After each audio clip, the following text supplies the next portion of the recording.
The paper slid across Dad's kitchen table like it had weight. Not paperweight. Body weight. Like something had died inside those pages. And nobody wanted to say what it was. My stepmother pushed it toward me with 2 fingers. 2 clean fingers. Nails filed smooth. Pale polish. The kind of hands people trust because they never look dirty. She had one of Dad's mugs in front of her. His mug. The brown one with the chipped rim he always said made coffee taste better.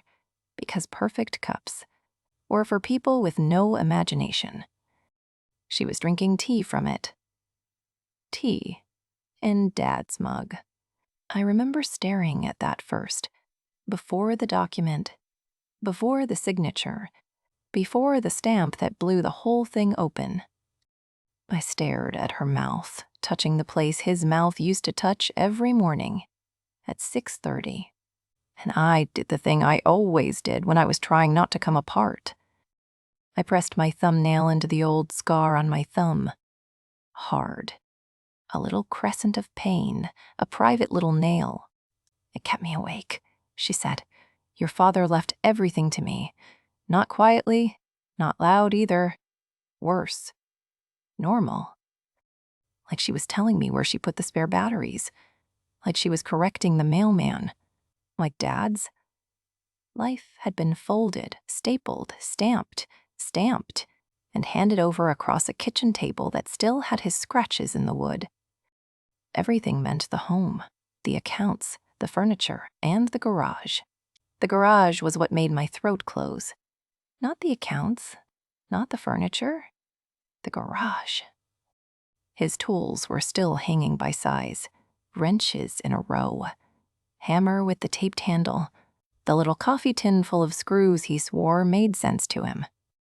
Do not touch that, he used to say. That is organized chaos. She watched my face when she said it. She wanted to see the break. I know that now. At the time, I only knew her voice had too much patience in it. Too much softness. Soft like wet bread. Soft like rot. Under paint. I reached for the document. My fingers felt stupid, thick, like they belonged to someone else. The first page had legal-looking blocks of text, dense and cold. The kind of language made to make normal people feel small. I did not read all of it. I could not. My eyes kept jumping from his name to her name, then to house, property, personal effects, and accounts. Everything. That word kept punching the inside of my skull. Everything, everything, everything. My stepmother leaned back in his chair. Dad's chair. Her bracelet clicked once against the table. She said, I did not want to do this today. I almost laughed. Not because it was funny, but because the lie was wearing perfume. I asked. You did not want to? She said. No. But it is better if we all understand where things stand. We all. There was no we. There was her. There was me. There was Dad, gone cold and quiet under dirt. And there was this paper, pretending to speak for him. I flipped to the last page. His signature sat near the bottom. Close. Too close. That was the first wrong thing. Dad's real signature was never pretty. He signed like he was in a fight with the pen. Big D. Crushed middle letters. Last stroke always dragged down because he pressed too hard. Oil sometimes sat on the side of his hand. Ink sometimes smeared because he never waited for anything to dry. This signature looked like someone had practiced it. Practiced being him. Practiced grief. Practiced theft. My thumb went back to the scar. Press, press, press. My stepmother said, it is all proper. Proper. I looked lower. The notary stamp sat there, blue and official and ugly. The the name on it made my stomach tilt. Not because I knew the person. I did not. I knew the business. I had seen that name months before, taped to a dead storefront after one of Dad's last hospital visits. I remembered the glass. Dust filmed over the inside. A sun-bleached notice curling at the corner. A strip of old tape hanging like dry skin. I remembered standing in front of it because I had needed a second to breathe before driving home. There had been a smell in that little strip of closed shops. Hot concrete, old paper, damp cardboard from the trash bins. A business with that name had already shut down. Already gone. Already dead. But here it was, on a document claiming Dad had signed away everything. My stepmother was still talking. Something about Dad being practical. Something about not wanting conflict. Something about how hard this was for her too. Her too. I stopped hearing the words. The stamp filled my whole head. I picked up my phone like I was checking a message. My hand did not shake. That surprised me. Maybe grief does that. Maybe it burns the tremor out of you and leaves something meaner. I angled the phone down. One photo. Silent. The stamp, the date, the signature, the whole last page. One quiet click. She did not notice. She was too busy performing mercy. I slid the document back toward her, slow and careful, like touching a sick animal. I said, "I need time." She smiled. She always smiled when she thought she was winning. She said, "Of course. Take all the time you need." She meant take none. She meant leave. She meant accept it. She meant be a good daughter, a sad daughter, a manageable daughter. I stood up from the table, and the legs of my chair made that sharp sound against the floor. Dad used to hate that sound. He would say, "Lift it. Do not drag it. This house is not deaf." The house was not deaf. The house heard her. The house heard me say nothing. And the house heard the first small piece of the warland inside my phone. Dad's house was not beautiful in the way people mean when they want to sell something. No white counters, no perfect garden, no wide hallway with framed quotes about family. The front step dipped on the left. You learned to step over it or let it bite your ankle. The hallway light buzzed when it rained, like an insect trapped in the ceiling. One kitchen cabinet never closed all the way, unless you lifted it first and pushed with your knee. The window over the sink stuck in summer and screamed in winter. I loved every broken inch of it. Not because it was a house, but because it was Dad, translated into wood and bad wiring. He had routines. Small ones. Ridiculous ones. Every morning before coffee, he opened the kitchen window and tapped the frame twice with 2 knuckles. Always twice. Tap, tap. Then he would mutter, "Still here," like the house might answer him if it felt generous. When I was little, I thought he was checking if the window was alive. When I got older, I knew he was checking if he was. Tap, tap. Still here. The kitchen smelled different when he was alive. Coffee grounds, metal tools, soap, sometimes fried onions from breakfast if he was in a mood to ruin a pan before sunrise. His work jacket lived on the back of the chair near the pantry door. Brown, heavy, one pocket torn at the corner. Even after he died, it held him. Sawdust. Old sun. The faint sharpness of machine oil. I used to press my face into it like a child. Pathetic, maybe? I do not care. Grief makes you do animal things. There were pencil marks on the pantry door from when I was growing up. He measured me there every year. sometimes twice if I begged. He would make me stand barefoot, heels against the wall, chin straight. "You are cheating," he would say. "I am not." Then he would say, "You are stretching your neck like a scared goose." Then the pencil would scratch. A small sound, dry, tender.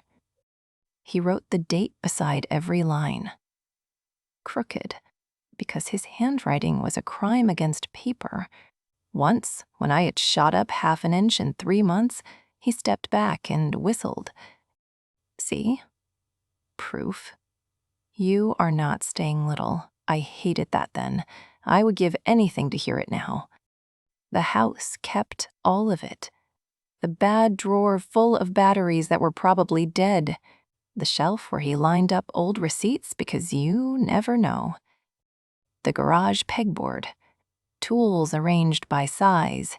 He would catch me looking and say, "Do not be impressed. Half of this is because I cannot remember where I put anything unless I hang it on a wall." The coffee tin of screws sat on the second shelf, dented, with a faded label. He never let me throw it away. He said, "You cannot buy screws with history." I said, "They are rusty." He said, "So am I." That was Dad. Dry, warm, too tired sometimes, too proud sometimes, flawed in all the ordinary ways. He forgot birthdays until the day before, and then overcorrected with terrible cake. He snapped when bills were bad. He apologized badly, usually by fixing something nobody asked him to fix. I knew his love through repairs. A tightened hinge, a tire checked before dawn, a sandwich wrapped in foil when I had an exam. He did not say, "I love you" in clean sentences. He said, "Text me when you reach," he said. "Do not spend money on that," he said. "Your left brake light looks weak," he said. "Come here, hold this flashlight." The night before his last hospital stretch got worse. He had sat at that kitchen table and rubbed his thumb against the mug's chipped rim. He said, "You know where everything is." I did not understand. I thought he meant the bills, the toolbox, the spare key under the loose brick near the steps. I did not know he meant memory. I did not know people could steal a room after a person died. Not empty it. Steal it. Change its meaning while the dust was still settling. After the funeral, my stepmother touched my wrist, lightly. 2 fingers. Same 2 fingers she later used to push the forged document toward me. She said, "He would have wanted you to have time here." Time. That word sat wrong even then. Not home. Not belonging. Not, "This is still your place." Time, like I was a guest with a checkout date. I was too tired to fight the word. My body had that funeral heaviness. Mouth dry from too much polite conversation. Shoes hurting. Skin smelling like other people's hugs. I remember her standing beside me near the hallway. Black dress smooth, hair pinned back, face arranged into grief. Arranged. That is the word. Some people grieve messy. Red eyes, cracked lips, lost thoughts. They keep forgetting where they put their glass of water. They say the same sentence twice. She grieved like she had rehearsed in a mirror. Still, I tried. I really did. I told myself, everyone mourns differently. I told myself not to become one of those daughters who turns the new wife into a monster. Because Dad died. I told myself pain makes people strange. Then the locks changed. No warning. I came by 3 days after the funeral with a bag of groceries because the fridge had been almost empty. Milk? Bread? Eggs? The cheap biscuits Dad liked even though he pretended he did not. My key went in halfway and stopped. Metal against metal. Wrong shape. I tried again. Nothing. For a second, I thought I was at the wrong door. Stupid thought. Insulting thought. My own childhood door in front of me, and my brain still reached for a gentler explanation. The curtain moved, just a little. Then she opened the door with the chain still on. The chain. Like I was selling something. She said, "Oh, you should have called first." I said, "I have a key." She said, "had." A tiny word. A blade with no handle. I looked past her shoulder. Dad's jacket was gone from the chair. My eyes went there before I could stop them. Empty chair. Bare wooden back. No brown cloth. No torn pocket. No sawdust smell. I asked, "Where is his jacket?" Her hand moved to the chain. Not to open it, just touched it. Possessive. Casual. She said, "I packed some things. It was getting difficult to look at." For who? That question came up inside me so fast I tasted metal. For who? I said I would like it. She blinked once. Too slow. She said, "We will go through everything properly. Properly again." That word. She loved that word. It made theft sound like paperwork and cruelty sound like hygiene. I said, "I brought groceries." She said, "You can leave them." I stood on the porch holding the bag. The eggs were sweating through the carton. The front step dipped under my left foot. And for one horrible second, I almost lost balance. I grabbed the railing. She looked at my hand, at the old scar on my thumb, at the bag, at the ground, not at my face. That was the moment. Not the document. Not the stamp. That moment. Because she saw me almost fall on Dad's bad step and did not move. Not even a flinch. Dad would have cursed from inside the house and told me to watch my footing. He would have said, "I have been meaning to fix that for the 800th time." She just waited. Chain on. Mouth soft. I left the groceries by the door. When I came back a week later, my childhood box was on the porch, taped shut. No note. Just sitting there like a stray animal. The cardboard had softened at one corner because the weather had been wet. Old rain. Not fresh rain. The kind that gets into paper and makes it smell like a basement. I crouched down and peeled the tape back with my thumbnail. Inside were school certificates. One cracked photo frame. A clay handprint I made when I was too small to remember making it. And a sweater. Dad bought me that I hated until I outgrew it. She had gone through my childhood, touched it, sorted it, decided it belonged outside. I carried the box to my car and sat there with it in the passenger seat. I did not cry. That almost scared me. Instead, I started counting. One changed lock, one missing jacket, one boxed childhood, one woman smiling like a widow while cleaning a daughter out of the house. Tap, tap. Still here. Not for long, if she had her way. The day I found the second copy, I was looking for batteries. That sounds small because it was small. The power flickered during rain, and Dad's old flashlight was in the utility drawer. Big black thing. Heavy enough to crack a tile. He used to smack it against his palm when it dimmed. Like intimidation worked on electronics.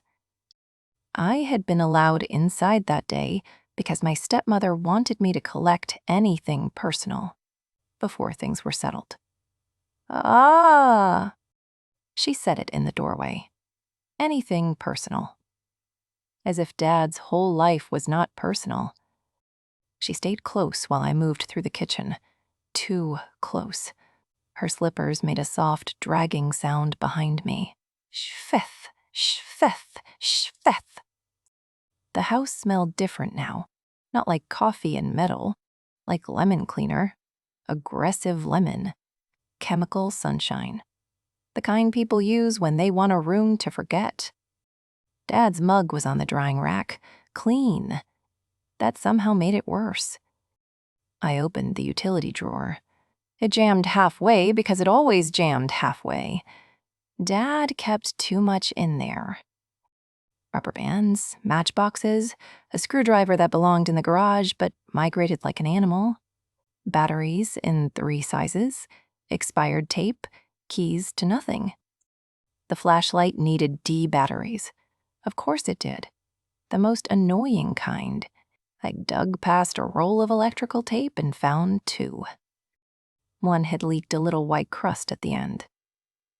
My stepmother said behind me, "Careful." I turned. She was watching my hands. Not my face. My hands. That was when I felt the envelope. It was stuck behind the takeout menus at the back of the drawer. Not hidden well. Hidden fast. The corner brushed my knuckle. Thick paper. Not the thin, greasy menu paper. I pushed the menus aside. White envelope. No name. Taped shut with clear tape pressed flat across the flap. There was a coffee stain near one edge. Dad's kitchen produced coffee stains the way trees produce leaves, so that meant nothing and everything. She asked, "What is that?" Too quick.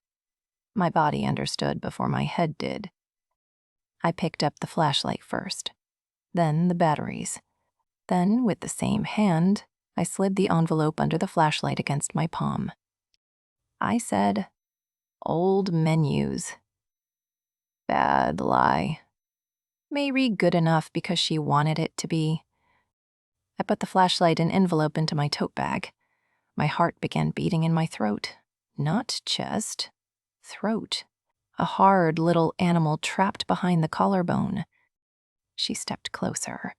"You do not need that flashlight." I said, "It is Dad's." She said, "It barely works." I said, "Then it is definitely Dad's." For half a second, something human crossed her face. Almost. A little bend at the mouth. A little tiredness near the eyes. Maybe she remembered him hitting that stupid flashlight against his palm. Maybe she missed him. Maybe she almost said, "Take it, fine, keep something." Then the curtain dropped. She said, "Just make sure you do not take documents." Documents? There it was. The word crawled out of her before she could cage it. I looked at her. She looked at the tote bag. Neither of us moved. Rain hit the kitchen window in uneven dots. The hallway light buzzed. The bad cabinet hung open behind her by half an inch. I said, "I am taking batteries." She said, "And the flashlight." I said, "And the flashlight." Her hand tightened around the edge of the counter. Pale polish, clean nails. Nothing dirty. I left before my breathing gave me away. In the car, I locked the doors. The envelope sat on my lap. I did not open it right away. I just looked at it. White paper, slightly softened at the coffee stain. Tape, shiny across the flap. One corner bent. It had the faint smell of the utility drawer. Dust, rubber, dead batteries, old takeout spices. I ran my thumb along the tape edge. Scar against plastic. Press, press, press. I peeled it slowly because part of me thought if I opened it slowly, the truth might be less ugly. Inside was a photocopy. Same document. Same claim. Same everything. To her language. But this copy was cleaner. The notary stamp was sharper. The ink looked newer. Too blue. Too crisp. The edges sat on top of the paper like they had not soaked in properly. like a fresh bruise. I took out the photo from my phone and compared them. My car windows fobbed from my breath. Stamp on document 1. Stamp on document 2. Same business name. Same closed business. Same impossible official lie. I zoomed in until the letters blurred, then sharpened, then blurred again because my eyes were wet now. Not crying, not yet, just leaking, like the body gets tired of asking permission. The date on the notarized page sat there like a dare. Dad was supposed to have signed after the business had already shut down. After the storefront was dark. After the tape on the glass had curled. After the office had become a dead mouth, with no one inside to witness anything. I whispered, "You stupid woman." Not because she was stupid, because she thought I was. People imagine a fight like that becomes dramatic. Slamming doors, shouting, accusations, a daughter standing in the rain with proof raised over her head like lightning. No, real war is boring. Real war is a phone screen at 2:13 in the morning and your eyes burning while you search notary records until the words stop looking like words. Real war is printing the same page 3 times because the first copy has a streak and you do. Not trust streaks. Real war is learning the difference between a business name, a notary commission, a registration date, a closure record, and the awful little gaps where liars like to live. I became boring. That was my weapon. My stepmother knew how to handle grief. She knew how to handle anger. She knew how to handle a daughter who cried on the porch or begged for Dad's jacket or shouted that it was not fair.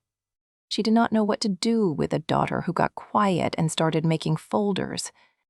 I bought a black binder from a store that smelled like plastic and floor cleaner. I bought divider tabs, blue, yellow, red. I bought a cheap printer cartridge that cost too much because everything costs too much when you are already losing. At home, I cleared my table, not the kitchen table. I could not sit at a kitchen table for a while without seeing her hands. I used a small desk by the wall. The first page in the binder was the photo I had taken that day. The secret one. Last page of the document. Dad's signature, notary stamp, date. I printed it large. Too large. His false signature looked obscene when enlarged. A wound with curves. The second page was the photocopy from the envelope. The third page was business closure proof. The fourth was business registration history. The fifth was notary commission verification. The sixth was a page of notes written by hand, because I did not trust myself to remember what mattered when people started talking over me. My handwriting got uglier as the nights got later. Closed before date. Stamp invalid. Who had access to Dad's papers? Who benefited? Do not accuse without paper. Do not cry at table. Do not hand her originals. Do not let her touch binder. I wrote that one twice. Do not let her touch binder. The signature comparison hurt the most. I collected Dad from everywhere. Old tax forms, a birthday card he signed with a dumb joke inside, a garage receipt with oil fingerprints near the bottom, a delivery slip from years ago. His real signature changed depending on the pen, the surface, his mood, probably how much coffee he had, but it had life in it. Pressure, anger, speed. The D always came out too big, like it was trying to leave the rest behind. The final stroke always dragged low. The signature on her document had the shape, but not the pulse. like a mask of his face.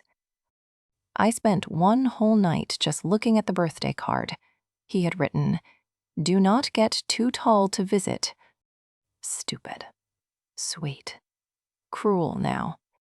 I put it in a plastic sleeve and almost took it out again because it felt wrong to make it evidence. Dad's love as exhibit material. His joke turned into a weapon. I said sorry to the paper, yes, out loud. Cold coffee on the desk, printer humming. My thumb pressed into the scar until it hurt enough to keep me from folding. My stepmother called twice. I did not answer the first time. The second time, I did. She said, "You have been quiet." I said, "I have been sorting." She asked, "Sorting what?" I said, "My things." A pause. Small, sharp. She said, "Good. That is good. We should all move forward." Move forward. People love saying move forward when they are standing on your chest. I said, I found the flashlight. No reason. Just to hear her breathe. She did not answer for a second. Then she said, "Oh?" I said, "Yes, still barely works." She said, "Well, your father kept junk." I closed my eyes. The word junk moved through me slow. Tools were junk. Receipts were junk. Jackets were junk. Childhood boxes were junk. Anything that could not be transferred into her name was junk. I said, "He kept records too." Another pause. Not long enough to prove anything. Long enough for me. She asked, "What kind of records?" I said, "Old ones." She said, "You should not overwhelm yourself with paperwork right now." There it was again, the soft hand over the mouth. Do not look. Do not think. Do not learn. Be sad. Sad is convenient. I said, "I am okay." She said, "You do not sound okay." I said, "I did not say I was happy." Her voice changed then. Just a little. She said, "I hope you are not making this harder than it needs to be." Harder for who? That question again? Always that question. I looked at the binder on my desk. The tabs, the pages, the dead business name printed in black ink. I said, "No, I am making it exact." She hung up first. Good. Let her. The quiet after the call felt thick. My room smelled like cold coffee and hot printer plastic. Outside, a dog barked once, then gave up. I opened the binder again. I read the closure proof until I could say the date without looking. I read the notary verification until the words became less frightening. A stamp is not magic. A signature is not truth just because it looks official. Paper can lie. Paper can also bite back. That was the lesson. Not a grand one. Not beautiful. Just useful. I learned how to make the lie stand still long enough for other people to see it. The witnesses had to be there physically. That mattered. Not because I wanted an audience. I did not. My stomach turned for 2 days before that kitchen meeting. I barely ate. Toast tasted like cardboard. Coffee tasted like pennies. I woke up with my jaw sore from clenching it. Every time I imagined saying the line out loud, my hands went cold. But I knew one thing with a clarity that scared me. If I confronted her alone, she would turn it into grief. If I called her, she would turn it into confusion.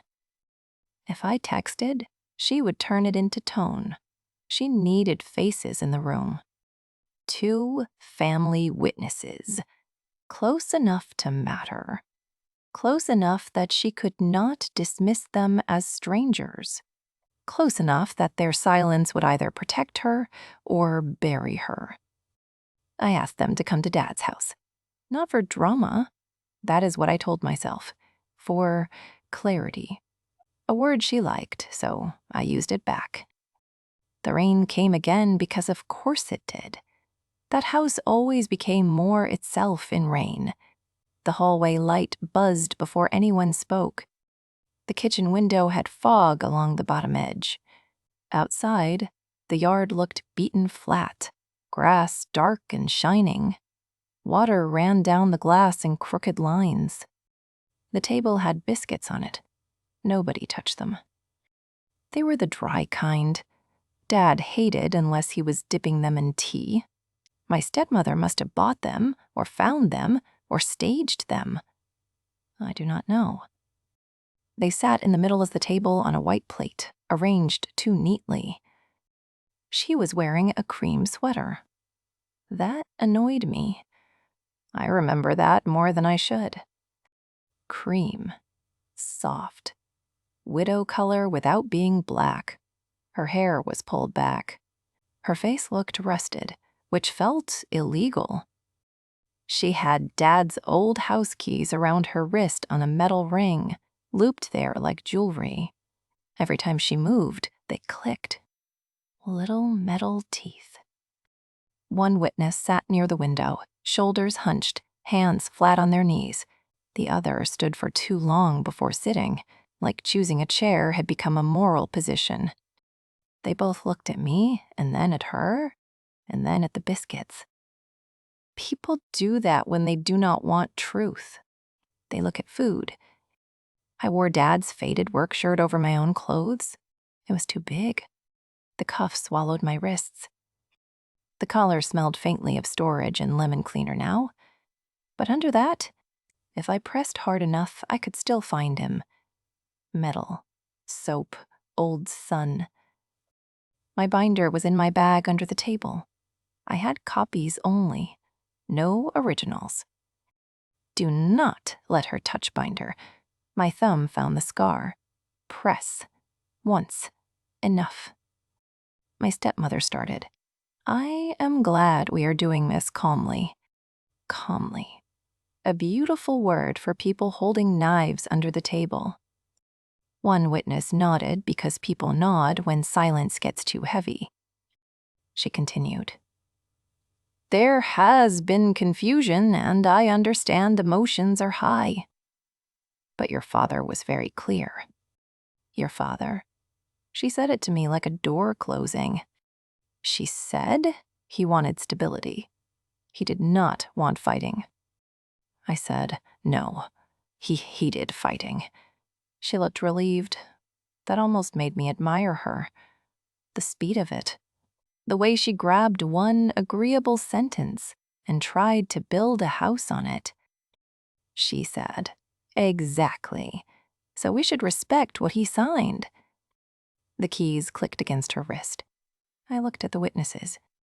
One swallowed. The other rubbed their forehead. Nobody wanted to be there. Good. Truth should be uncomfortable for everyone who waited too long to ask questions. I said, can I see the document again? Her face stayed smooth. She asked, why? I said, because if we are respecting it, we should all look at it. She hesitated. Tiny. Just the edge of it. Then she reached into a folder beside her and took out the document. Same pages.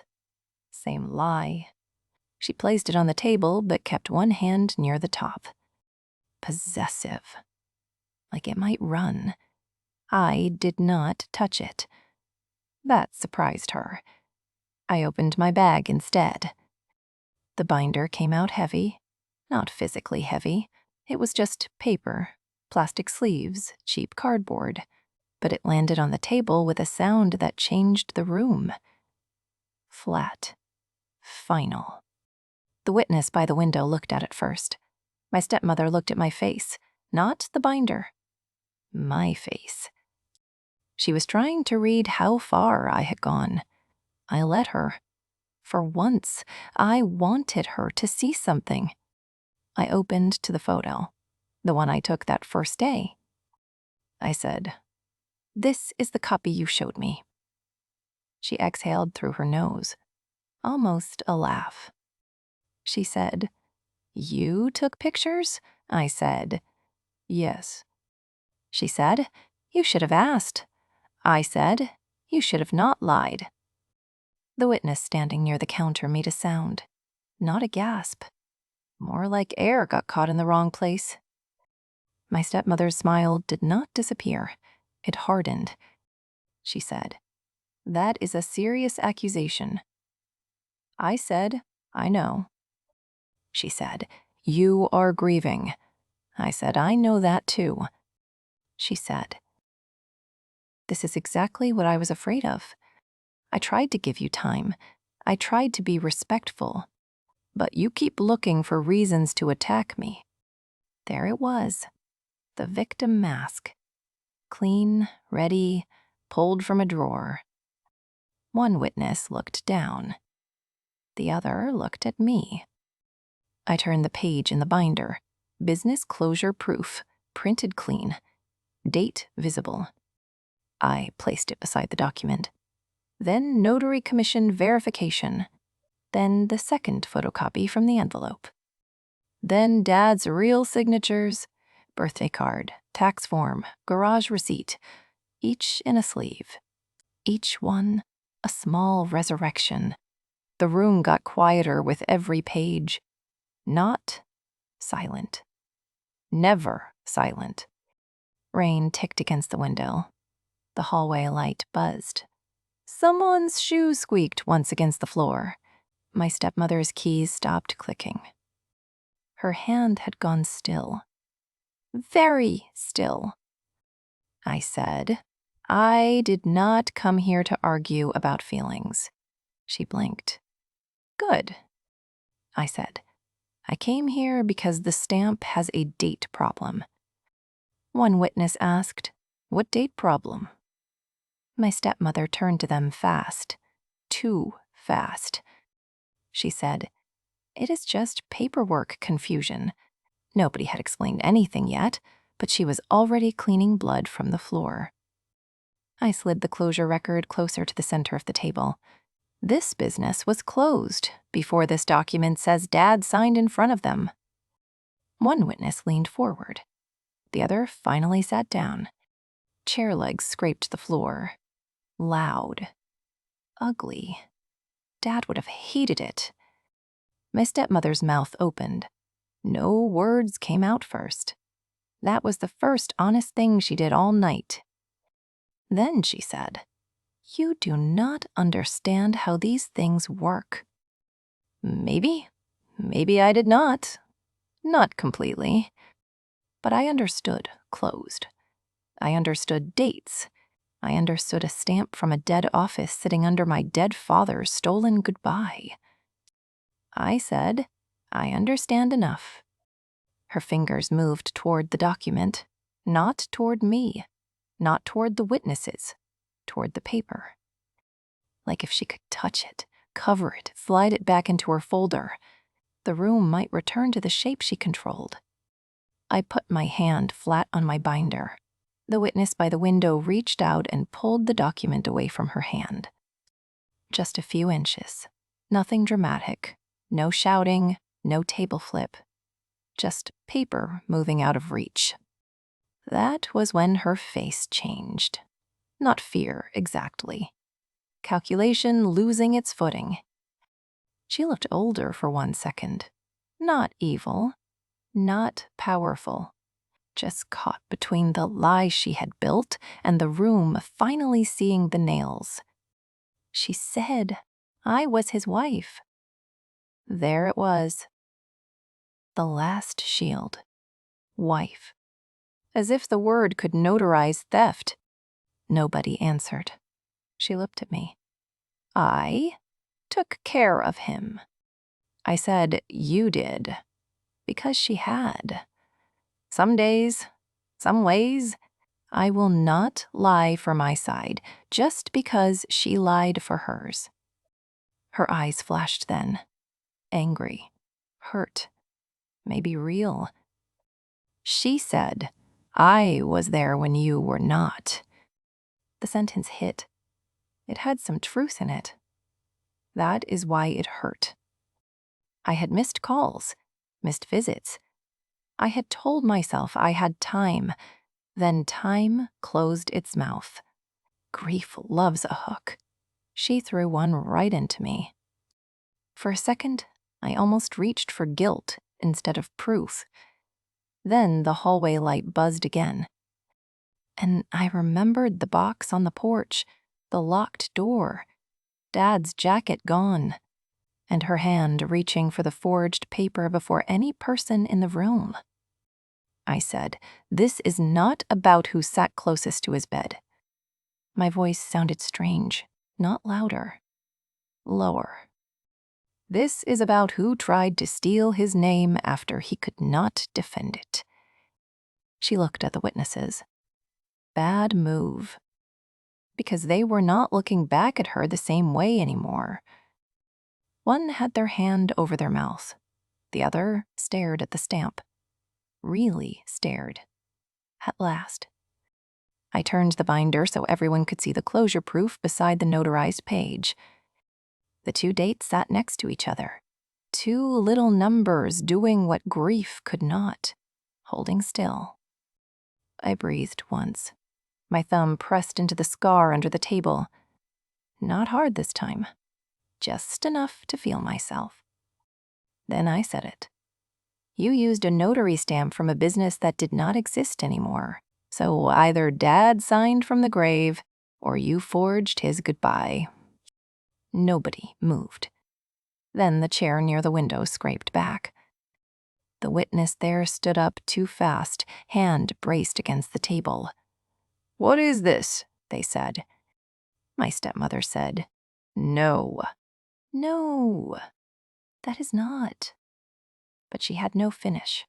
The room had taken the finish away from her. The other witness whispered, "Oh my God." Not dramatic, not clean, just a tired little whisper from someone realizing they had been sitting beside a lie with. Biscuits in front of it. My stepmother reached again for the document. This time, both witnesses moved. One took the paper, the other picked up my closure proof. My stepmother's face went red high on the cheeks. "You cannot just take my papers." I said, "My father's papers." She snapped, "Our papers." Then she stopped because she heard herself. Our papers. Not his wishes, not his memory, not his signature. Papers. The keys slid down her wrist and hit the table. A small metal crash. Everyone looked. The house keys. Dad's keys. The ones she had worn like proof. For one ugly second, I thought she might snatch them back. She did not. Maybe because the witnesses were watching. Maybe because the lie had become too heavy to wear. Maybe because some part of her knew the house had just rejected her. One witness picked up the keys. Not me. That mattered too. They held them in their palm and looked at her. "You need to leave these here until this is resolved." Resolved. Such a clean word for a room full of rot. My stepmother laughed once, a short, broken sound. "You are all turning on me?" Nobody answered fast enough. That was answer enough. She looked at me then, and for the first time, there was no softness, no widow fog, no careful grief, just anger. She said, "You wanted this." I shook my head. I said, "No. I wanted Dad." That shut her mouth. Not forever. Nothing shuts people like her forever. But for that moment, yes. The document did not leave with her. The keys did not leave with her. That is what I remember most. Not the legal words that came after. Not the calls. Not the formal dispute. Not the way people suddenly wanted to talk now that talking was safe. I remember her standing by the door without the keys around her wrist. Her hand looked naked. She kept flexing her fingers like something had been cut off. The rain had slowed by then. The porch light made everything outside look yellow and sick. She had one bag with her, not luggage. Not yet. Just her purse and the folder she was allowed to take after the witnesses checked it twice. Checked it. That was one of the things she lost. The right to be believed without being checked. People do not talk about that loss enough. Reputation is not one big glass statue that shatters. It is smaller, meaner. It is someone watching your hand when you reach for a folder. It is someone asking for copies. It is someone saying, "Wait, let us verify that." It is the look that says your words now need supervision. She lost that at Dad's table. She lost the widow story. She lost the clean version where she was the practical one, and I was the emotional daughter making problems. She lost the keys first. Then the house claim froze. Frozen is a strange word. It sounds passive, gentle, like water becoming ice. It did not feel gentle. It felt like a door slamming shut from the inside. The house could not be handed to her on that forged paper. Not cleanly, not quietly, not with everyone pretending the stamp was just ink. The forged document went into dispute. Copies were made, records attached, dates circled, the dead business name dragged into daylight. My stepmother called me the next day. I did not answer. She sent a message. I did not open it. Then she called one of the witnesses. Then the other. By evening, nobody was taking her version whole anymore. I know because people began calling me in those careful voices. The voices people use when they are ashamed they waited for proof before believing what your face had been saying for weeks. One said, "I did not know." Another said, "I thought maybe grief was making it worse." Another said, "I am sorry." Sorry is air. Sometimes useful, mostly not. I said thank you because I was too tired to teach adults how late they were. The next family meal had an empty chair where she would have sat. Nobody said her name at first. That was another loss. Not exile with trumpets, just absence. A plate not set, a story not invited into the room. When someone finally did mention her, it came out low, almost dirty. After what she did. There it was, language changing owners. For weeks, it had been what I was doing. My grief, my suspicion, my difficulty, my refusal to move forward. Now, it was what she did. That sentence gave me more peace than I expected. Not joy. Peace. A hard kind, like a floor under bare feet. Dad's jacket came back in a trash bag. That made me angrier than the document for about 10 seconds. A trash bag. His work jacket, the one with the torn pocket, folded badly, inside black plastic like something being thrown out. One witness brought it over. Said they found it with some other things. Said my stepmother had packed in a hurry. Packed in a hurry. I took the bag without speaking. I carried it to the kitchen chair. Dad's chair. The right one. I pulled the jacket out slowly. It smelled wrong at first. Plastic, lemon cleaner, some stale closet smell. I shook it once, and dust moved in the light. Then, under all of that, there he was. Faint, metal, soap, old sun. I pressed my face into the shoulder and finally cried. Not pretty crying, not the kind people should see. A hard, ugly sound came out of me. I bent over the chair with the jacket in my fists and cried like the house had been holding my throat closed and had finally let go. The hallway light buzzed. The kitchen window stuck halfway when I tried to open it. I tapped the frame twice. Tap, tap. Still here. My hand shook after. Not before. After. Funny how that works. During the fight, I was stone. Paper. Dates. Voice low. Binder open. Proof aligned. After, I was all meat again. I sat on the floor with my back against the cabinet that never closed right. Dad's jacket across my lap. The house smelled like rain and dust and that aggressive lemon cleaner she had used to erase him. I hated the lemon, so I cleaned it out, not all at once. I did not become some triumphant woman in a movie scrubbing grief away before sunrise. No. I opened windows. I threw away the dry biscuits. I put Dad's mug back on the shelf where it belonged. Then I took it down again because I wanted to see it. Then I put it back, then down. Grief is stupid like that. I found the coffee tin of screws still in the garage, second shelf, dented, waiting. I picked it up and laughed once because it was heavier than it looked, and because Dad really had kept the most useless collection of rusty metal like it was family silver. I said, "You ridiculous man." The garage gave nothing back. Good. I did not need ghosts talking. I needed screws. I needed hinges.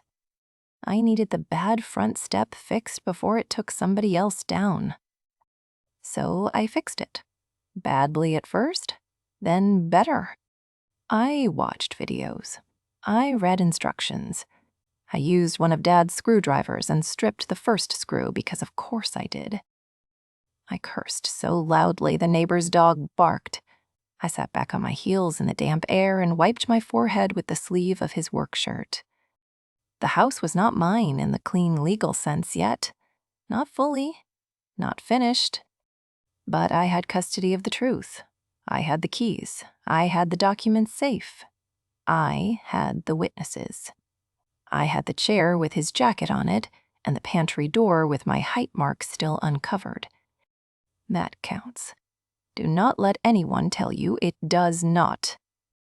There are moments when power does not look like winning. It looks like changing the locks back. It looks like putting a mug on the right shelf. It looks like taping a closure record into a binder at 2 a.m. while your hands smell like printer ink. It looks like not answering the woman who wants to pull you back into confusion because confusion is where she knows how to breathe. Weeks later, I stood at the pantry door and touched the pencil marks. The lowest one was barely above my knee now. A tiny version of me. A girl who thought growing taller was the whole point of life. Dad's handwriting leaned beside each date. Crooked. Impatient. Alive. I ran one finger over the tallest mark. The last one he made. He had drawn it too high because he let me cheat that year. I know he did. I stood on my toes and he pretended not to notice. He wrote the date anyway. Then he tapped the pencil against the door and said, "There. Official." Official. The word made me smile. A real one.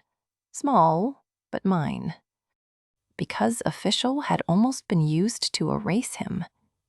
A stamp. A signature. A document laid across a kitchen table with a soft voice and clean nails. But official is only as strong as the truth underneath it. A forged goodbye is still a theft. A stamp from a dead business is still a dead thing. And a daughter who pays attention is a problem. I locked the front door that night with Dad's keys in my hand, not around my wrist. In my hand.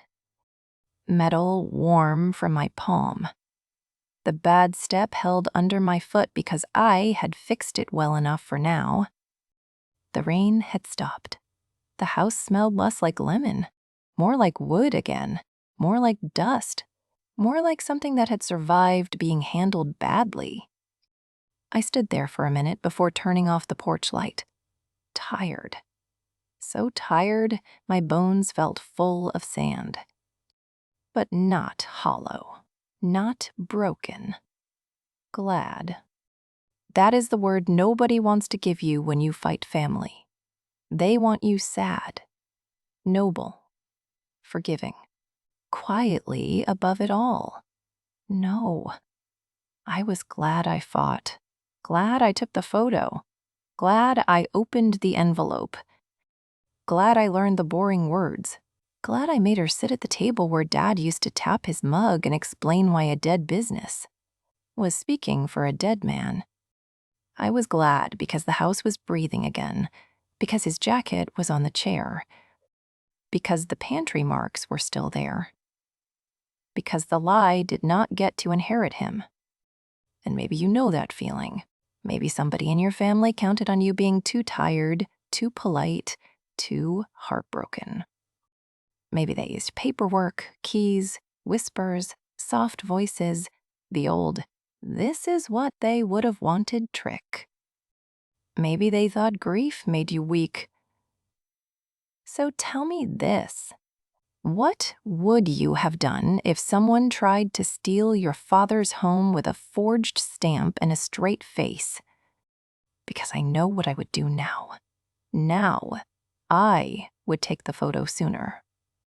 I would not wait for my stomach to stop hurting. I would not try to be fair to someone who was already using fairness as a blanket to hide a knife. That is the ugly lesson no one wants to say out loud. Some people do not need your benefit of the doubt. They need a timestamp. For a few days after the kitchen table, I moved through the house like it might vanish if I breathed too hard. I checked the locks twice, then 3 times. Then I stood there with my hand on the deadbolt, embarrassed by myself, but still checking again because embarrassment is cheaper than being careless. The keys made a different sound in my hand than they had on her wrist. On her, they sounded like ownership. On me, they sounded like responsibility. Heavy little sound, metal against metal. No jewelry, no performance, just a door that opened because it should. The first night I slept there again, I did not really sleep. I lay on the couch because I could not bring myself to use any bedroom yet. The cushions smelled faintly stale, like nobody had sat there long enough to leave warmth behind. Rain had stopped, but the gutters still dripped every few seconds. Tick, tick, tick. Somewhere in the wall, the house made one of those old house sounds. A pipe shifting, wood complaining, air moving where air should not move. Before, when Dad was alive, those sounds were background. Normal. The house talking to itself. After him, every sound became a question. Was that her outside? Was that the lock? Was that something I forgot? My phone lit up on the table twice. Her name. I had not deleted it yet. I do not know why. Maybe because deleting her would feel too clean, like wiping mud off your shoe while the flood is still rising. I watched the screen glow, then go dark, glow, then dark. I did not touch it. Dad's work jacket hung on the chair across from me. I had put it there before lying down. Not folded, not staged, just thrown over the back like he had stepped out for a minute and might come back irritated. That I was using the couch blanket without shaking at first. The house looked almost normal in the dark. That was cruel. The shape of normal, with the center missing. At 3 a.m, I got up and went to the kitchen. No reason, or maybe every reason. The floor was cold under my feet. the kind of cold that climbs up through bone. I opened the cabinet where Dad kept coffee. Her lemon cleaner smell was still there, weak now, hiding in the corners. Under it, old wood. Dust. The inside of a piano. That strange smell houses get when they have watched too many people lie in them. I found his coffee tin. Not the screw tin. The coffee tin! Almost empty. A dark ring of grounds stuck to the bottom. I should have thrown it out. It was old, stale, useless. Instead, I put it back. Some things get to be useless. Some things get to stay. That was the part she never understood. Not everything earns its place by being valuable. Some things stay because they carried someone's hand. Because they were there. Because throwing them away would feel like helping the thief finish the job. I made tea because the coffee was dead. Then I hated the tea because she had used his mug for tea. So I poured it out. Stupid. Petty. Necessary. I washed the mug again, even though it was already clean. I scrubbed the rim with my thumb until the chipped place caught my skin. A small nick opened beside the old scar. Fresh pain next to old pain. That felt honest. The next part was not cinematic. No music, no clean justice montage, just copies. Calls. Folders. People asking me for the same dates again and again, as if repetition might make the lie less embarrassing. The documents stayed frozen. The house stayed protected while the dispute moved forward. That phrase sounds powerful. Protected.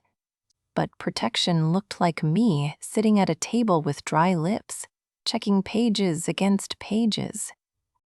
Making sure the closure record matched the copy. Making sure the stamp was legible. Making sure nobody could say I had exaggerated. Because that is what they wait for. One emotional sentence. One wrong date. One messy accusation. Then they point to that instead of the theft. So I became careful. Careful in a way that felt almost violent. I put copies in one folder and backups in another. I kept Dad's real signatures separate from the forged page because I hated seeing them touch. I labeled everything with black marker. Big letters, ugly letters, stamp, closure, signatures. Photo, envelope copy. I taped one note above the desk. Do not explain feelings when facts are enough. That note saved me more than once, because she kept trying to pull me into feelings. Messages came in little waves, first angry, then wounded, then almost sweet. I hope you are proud of what you have done. Then your father would be ashamed of this fighting. Then I loved him too. That one made me sit down. Not because I believed her completely, because maybe she did. Maybe she loved him and still tried to take everything. People hate that combination. They want villains clean, pure poison, easy to spit out. But people can love someone and still steal from them. They can cry at the funeral and change the locks. They can sit beside a hospital bed and later forge a goodbye. That is what makes it worse. If she had been nothing but evil, I could have hated her cleanly. She was not clean. None of it was. I did not reply. Not to the anger. Not to the guilt. Not to the almost love. Every time I wanted to answer, I opened the binder. The paper calmed me. Not comforted. Calmed. There is a difference. Comfort says, it will be okay. Paper says, this happened? I needed the second one. A week after the table, one of the witnesses came by to return a small box. More of Dad's things. Not much. A tape measure. A receipt folded into fourths. A cheap pen with no cap. a pair of work gloves stiff at the fingertips. They placed the box on a table and did not sit down until I said, "Sit." Even then, they sat on the edge of the chair like the house might reject them too. They said, I should have asked questions earlier. I looked at the box. The gloves had a tear near the thumb. I almost said, "Yes, you should have." The sentence sat on my tongue like a stone. Instead, I asked, "Why did you not?" They rubbed both hands together. Dry sound. I thought, I do not know. She was his wife. You were upset. It seemed complicated. Complicated. Another beautiful word people use when they do not want to choose between right and convenient. I nodded. Not forgiveness, not punishment, just hearing it. They said, "When you put those dates next to each other," their voice broke a little, not enough to make me comfort them. I was done comforting people who arrived late to the fire and wanted credit for smelling smoke. I said, "I needed you to see it." They said, "I did." I said, "I know." The hallway light buzzed above us. They looked up. They asked, "That always did that?" I said, "Only when it rains." They said, "It is not raining." We both sat there for a second. Then I laughed. A small, cracked thing. The kind of laugh that comes out when crying would be too much work. They laughed too, but carefully. Like laughter in that house required permission. Before leaving, they touched the back of Dad's chair. Just once. Then they said, "He would have hated this."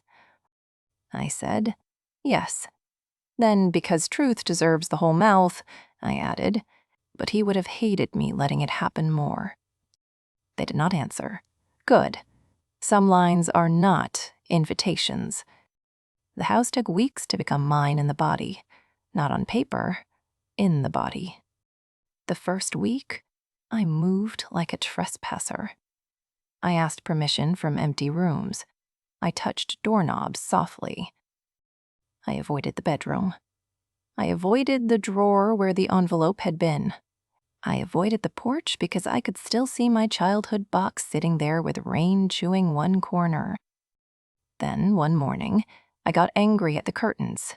That was the turn. Not noble. Curtains. My stepmother had changed the kitchen curtains to thin white ones that looked like they belonged in a dentist's waiting room. Dad had hated white curtains. "Shows every fly that ever died near them," he used to say. I stood in the kitchen with a cup in my hand and stared at them. White. Clean. Wrong. Then I pulled them down. Too hard. One hook snapped. Good. Let it snap.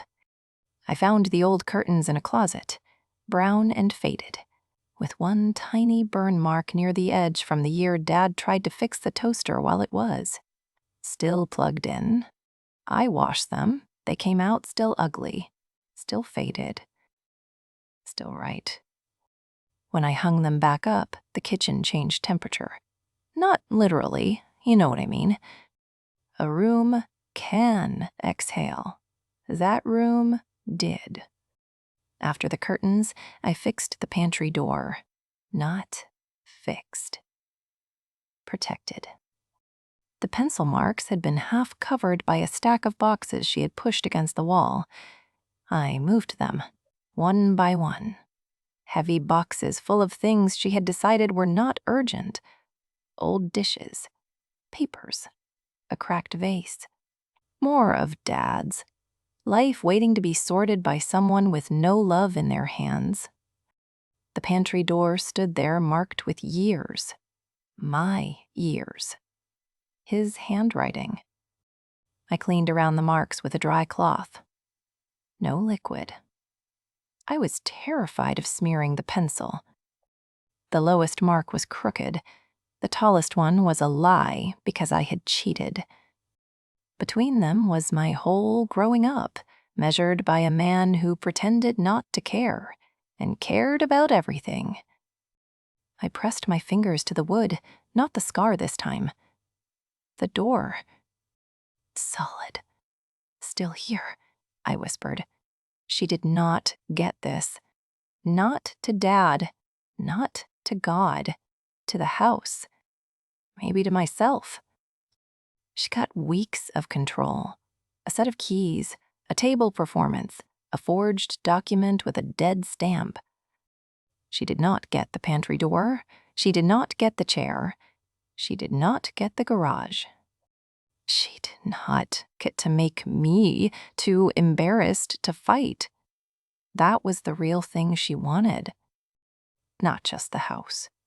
My surrender. She wanted me to become the kind of daughter who says, "It is too much," and walks away with one box and a lifetime of swallowed rage. No, there were days I still felt stupid. That needs to be said. Power does not erase humiliation.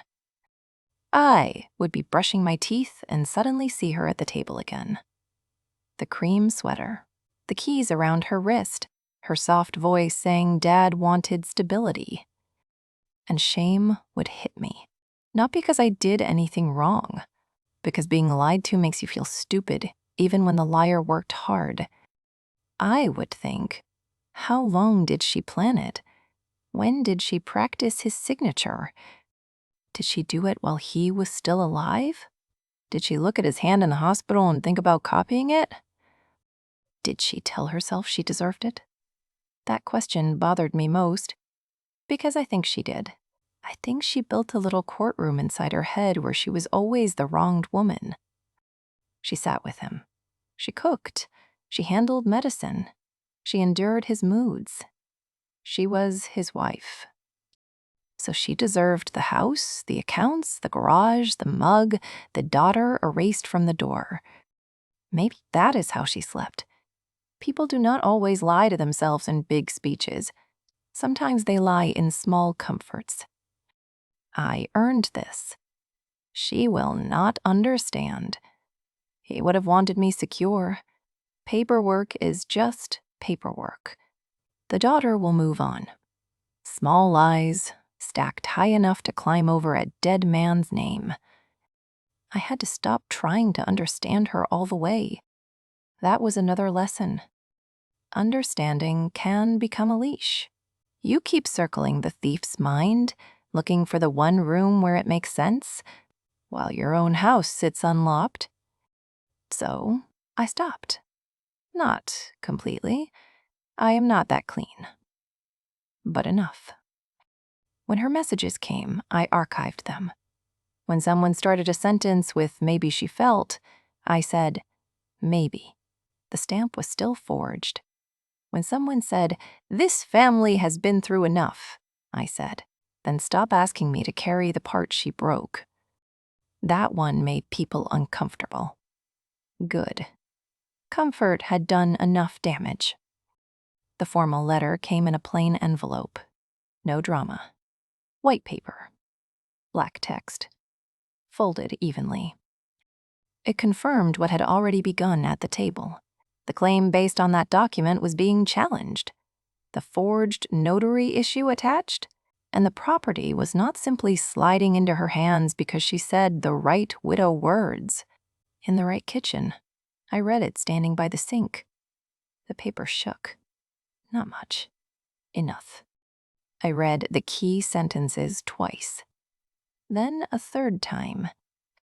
Legal language is cold, but sometimes cold is useful. Ice on swelling. Metal under a feverish hand. I placed the letter in the binder behind the closure record. Then I took it out. Then I put it back. I wanted to frame it. Then I hated myself for wanting that. Then I stopped hating myself.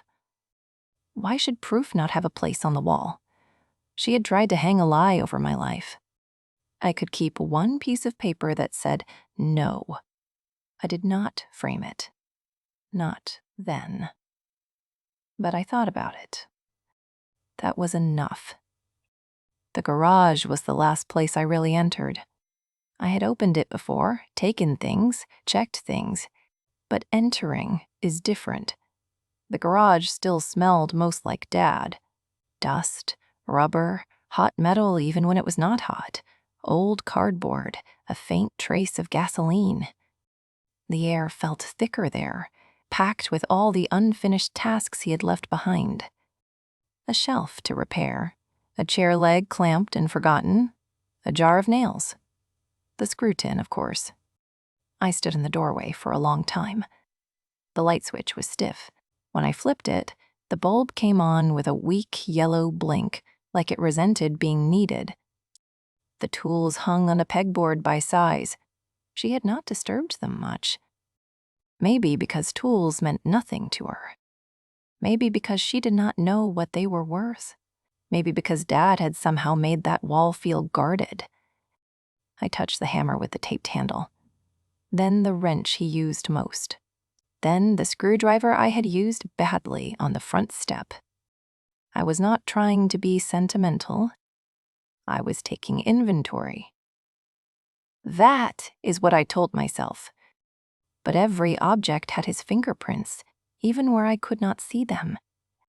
I found a folded receipt under a box of sandpaper, his signature at the bottom. Real, slanted, impatient. I almost laughed. Dad kept evidence by accident. Receipts everywhere. Signatures everywhere. Proof of himself scattered like breadcrumbs for a daughter who did not know she would need them. I put the receipt in the binder too. Another real signature. Another small witness. The dead do not come back. But sometimes they leave enough handwriting to fight beside you. There was one afternoon when I almost called her. I hate admitting that, but I did. I stood by the kitchen window with my phone in my hand and her number on the screen. Not dialing, just there. I wanted to ask one question, just one. Why? Not the strategic why, not the legal why, the human one. Why the stamp? Why that business? Why Dad's name? Why my box on the porch? Why his mug? Why did you have to drink from his mug? My thumb hovered over the call button. Then I saw the pantry door reflected faintly in the window glass. The pencil marks behind me, my whole childhood in gray reflection. And I knew she would not give me an answer that healed anything. She would give me fog. She would say she was scared. She would say I abandoned him. She would say paperwork was confusing. She would say Dad wanted peace. She would say anything except, I wanted what was not mine. And I thought you were too broken to stop me. So I put the phone down. Some questions are traps wearing your own voice. That night, I made coffee. Fresh coffee. Not from Dad's old tin. New grounds. Bitter and too strong because I measured badly. I poured it into his brown mug and sat at the kitchen table. The same spot. The same table. Not the same woman. I placed the keys beside the mug. Then the binder. Then Dad's work gloves. It looked ridiculous. Like a shrine built by someone who did not know how shrines worked. Maybe that is what it was. I opened the binder to the forged page. For a long time, I looked at the stamp without shaking. The business name no longer made my stomach drop. It made my jaw tighten. Different. Better. Fear says, what can they do to me? Anger says, what did they think I would not notice? I turned to the closure proof, then to Dad's real signature, birthday card. Do not get too tall to visit. I touched the plastic sleeve over the words. I said, I did not. Because I had not. Not really. I had come back. Late maybe. Flawed. Guilty in places. Human. But I came back. And when the house needed someone mean enough to protect it, I became that. People like to make daughters soft in stories. The grieving daughter. The forgiving daughter. The daughter who learns that peace matters more than property. Maybe sometimes. Not this time. Sometimes peace is property. Sometimes peace is a key that still works. Sometimes peace is knowing the woman who forged your father's goodbye did not get to sleep under his roof as if paper could wash blood from wood. I am not ashamed of wanting the house. I need to say that clearly. I did not want it for money. I did not want it to punish her. I wanted it because places remember. That kitchen remembered his tap on the window. The pantry remembered my height. The garage remembered his hands. The front step remembered all the times he said he would fix it and did not. The chair remembered the jacket. The mug remembered his mouth. And I remembered too. That was my claim. Not legal language. Not enough by itself. But the reason under all the legal language. The reason I learned the boring weapons. The reason I sat awake with cold coffee and printer ink on my fingers. The reason I put a dead business on trial at a kitchen table. The last time I saw my stepmother near the house, she did not come up the steps. She stood by the edge of the walkway. No cream sweater this time. Dark coat. Hair loose. Face bare in a way that made her look less like a villain and more like a tired woman who had chosen. Wrong and still wanted sympathy for the choosing. One witness was there with me. Not inside. At the doorway. 2 bodies in view. No private fog. She knew better than to ask for that now. She said, "I need some remaining things." Her voice had lost the softness. Or maybe I had lost the ability to hear it. I asked, "What things?" She listed them. A few clothes, some papers that were hers, a small bag from the hall closet. Nothing of Dad's. Nothing from the garage. Nothing from the kitchen. I said, "They will be packed and checked." Her mouth tightened. Checked. That word again. Her new inheritance. She looked past me into the hallway. For a second, her eyes went to the chair. The jacket was there. She saw it. I saw her see it. Something crossed her face. Regret, maybe? Annoyance, maybe? A memory? Sharp and unwanted. She said, "He loved that stupid jacket." I did not answer. Because, yes. Because she did not get to use that now. Because knowing one true thing about him did not cancel the lie. She looked at me then. Really looked. She said, "You think I am a monster." I said, "No." That surprised her. It surprised me, too. I stepped onto the porch. The repaired board held under my foot. I said, "I think you almost did the right thing and then chose the house instead." Her eyes filled. Maybe from hurt, maybe from anger, maybe because being described accurately is worse than being insulted. She said, I had nowhere to go. There it was, the closest thing to why. I let it sit between us. A sad thing, a real thing. Still, not an excuse. I said, "You could have asked." She laughed. Under her breath. Bitter. She asked, "Would you have helped me?" I thought about lying. A generous lie. A pretty one. Instead, I said, "Before the stamp? Maybe." She looked away. That was the only answer either of us needed. Her remaining things left the house in 2 boxes. Not trash bags. Boxes. I made sure of that because I refused to become her mirror. That matters too. Do not let thieves teach you how to hold things. One box had her clothes. One had papers confirmed as hers. She signed a simple receipt for what she took. Her hand shook while writing. Her signature was nothing like Dad's, sharp, narrow, pressed too hard at the end. I watched it happen, not because I enjoyed it, because I had learned. Watch the hand, watch the paper, watch the date. She pushed the receipt back toward me. For 1 second, our fingers almost touched. They did not. She left without the keys, without the document, without Dad's mug, without the right to tell the story first. That last one may have been the biggest loss. For people like her, the story is the house they live in.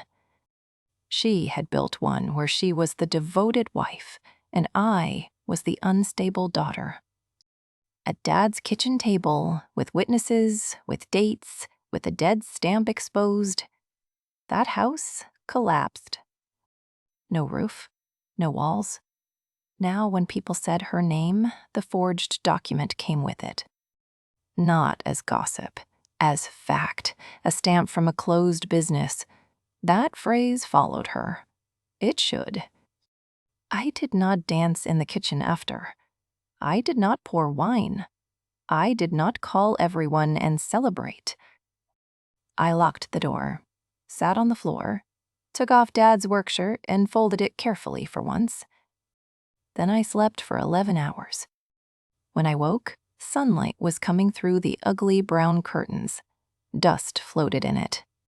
The house looked tired. I looked worse. My face in the hallway mirror was almost funny. Hair flattened on one side, eyes swollen, a crease on my cheek from the couch.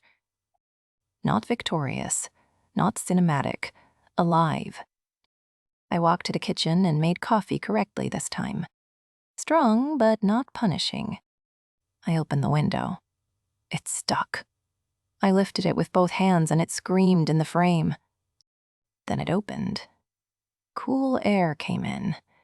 Wet earth. Car exhaust far away. Somebody cutting grass. The ordinary world, rude enough to continue. I tapped the frame twice. Tap, tap. Still here. This time, I answered. Yes, I am. That is where people think the story ends, with the door locked, the villain gone, and the daughter standing in the house. But the truth is, taking something back is not one moment. It is repetition. Every morning you choose not to abandon it. Every drawer you open without flinching, every object you decide gets to stay.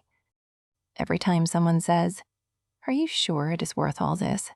and you do not throw the mug at their head, you just say yes. Yes, yes, yes, worth it. The house still had problems.